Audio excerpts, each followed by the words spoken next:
Narito tayo ngayon upang matunghayan ang napakainit, nagbabaga, talaga namang pinag-uusapan at latest na inaabangan ng lahat.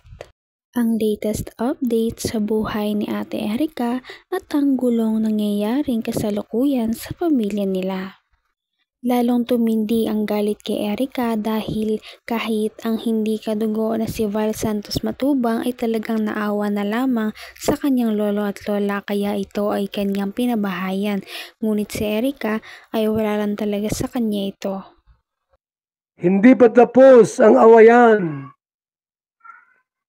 So para po kay Tunyakaw Torres,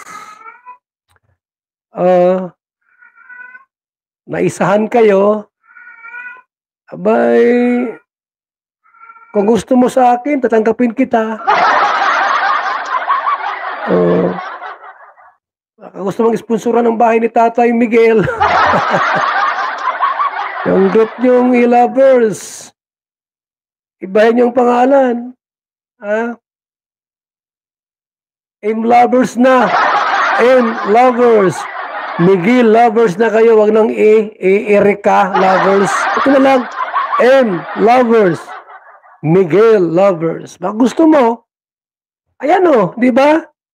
Nalaman mo na itong magkapatid po ay walang utang na loob.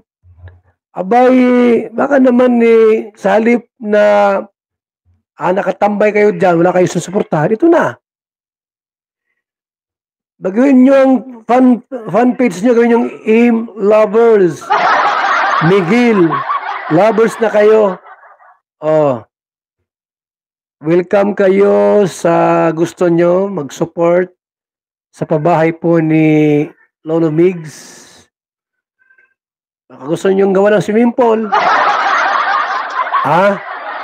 Yung sa likod ng bahay ni Lolo Miguel, liwad ng mga tubig. Baka gusto yung pasemento at gawing swimming pool at para yung magkapatid po ay mainggit at magalit sa inyo. Ayan pinaka-the best na revenge. The best way to revenge. Tulungan nyo si Lolo Miguel sa kanyang pabahay. Siyempre magawit yung magkapatid. Ba't mo tutulungan yan? Si Lolo Migs. Diba? Yan ang pinaka-the best na revenge. Paghihiganti. Tulungan nyo si Lolo Migs sa kanyang pabahay. Kusapin yung mga E-Lovers group. Sabi ni Kuya Bal, kung gusto rin natin tumulong sa bahay ni Lolo Miguel, pwede rin gawa ng swimming pool. Pwede yan, sige. At tatanggapin ko ng buong buo kung kayo po ay tutulong kay Lolo Migs sa kanyang pabahay. Yan o. Ginagawa na ngayon yung bahay ni Lolo Miguel. Baka gusto niyo pong tumulong, iwan nyo na po.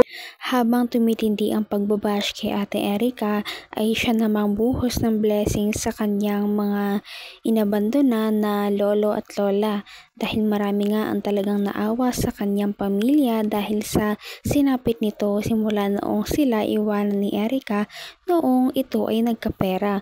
Kaya naman napakarami ng bashers ni Erika ngayon. Iwan nyo na po ng lubusan yung magkapatid na walang utang na loob. Pati lolo, pinabayaan po nila. Siya baga sabi ng lolo, wala na, di na dumadalaw dito. Minsan nasalubong ko sa daan, nagmumotor, di malamang namamansin. Abay! Grabe ugali, no?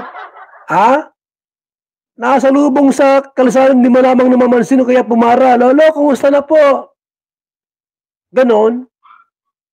Ngayon po mga kalingap, pinarma na. Abay hanggat maaga ba po, abay humingi ng tawad at lumapit sa nagpalaki sa inyo. Kasi pagka hindi kayo humingi ng tawad, ay baka kayo lalong karmahin ng husto niyan. Hanggat maaga pa at wala pang mga sakit-sakit. Paano kung magkasakit yan? Diba? Sinong tutulong? Baka si Lolo Migs ang tutulong sa inyo. Siyempre, wala ka nang sponsor. wala ka ng pera, wala nang tutulong sa inyo at siyempre po, iniyawan na kayo ng mga sponsor sa inyong mga ugali.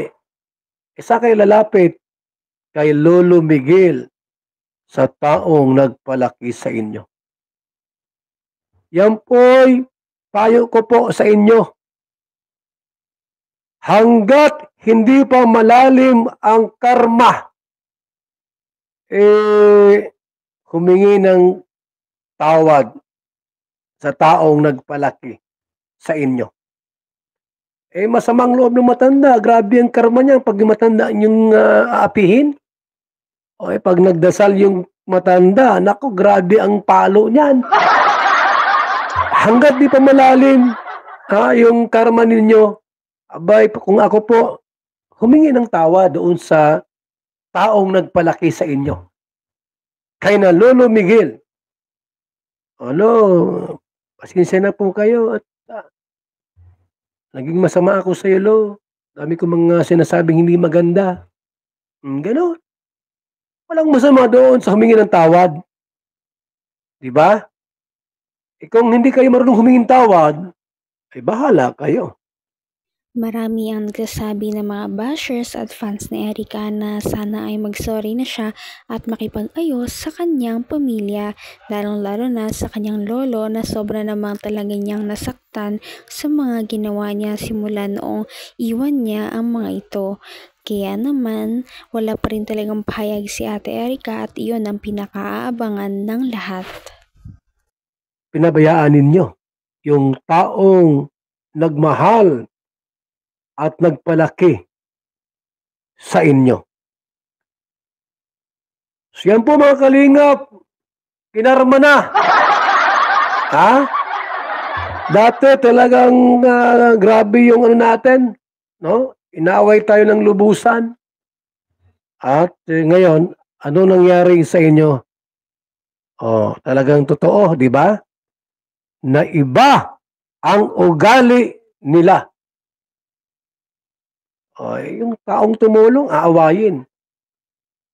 Yung taong gumawa ng mabuti, aawayin pa. At sila pa ang nagiging masama. Gumawa ka na nga ng mabuti, ikaw pa ang naging masama. Yan ang nangyari sa pera ni John A. Ginapang ninyo at siniraan ninyo ang Team Kalingap. Yung matanda po ay natangay na dala. Yun pala, yung bahay ninyong pinagawa, wala pang kalahating milyon. Wala pang 400,000 yung bahay na pinagawa ninyo. Kapangit-pangit. Yung bahay ni Lolo Miguel po, kaganda-gandang pinagawa ko. Mayroong swimming pool po yan sa likod.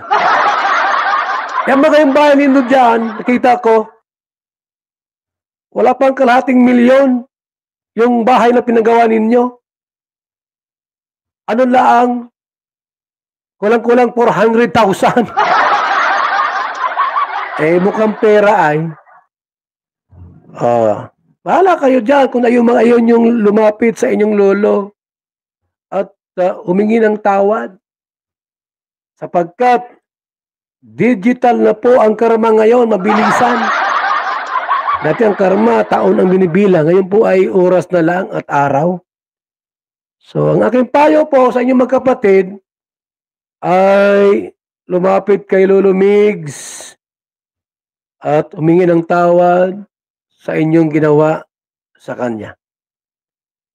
Para yung karma po, matigil na. Yung karma ay matigil na. Ay shout out po sa ating lahat. Magandang umaga, tanghali at gabi. Sa mga Grabe talaga ang mga revelasyong nalaman natin sa video na ito. Ano na kaya ang mangyayari sa pamilya ni Ate Erica? At hanggang dito na lamang muna magtatapos ang ating napakainit, nagbabaga at pinakainaabangan na latest issue ni Ate Erica. At yan ay pagpapatuloy natin sa ating mga susunod na video. Hanggang sa muli, maraming salamat sa panonood. Bye!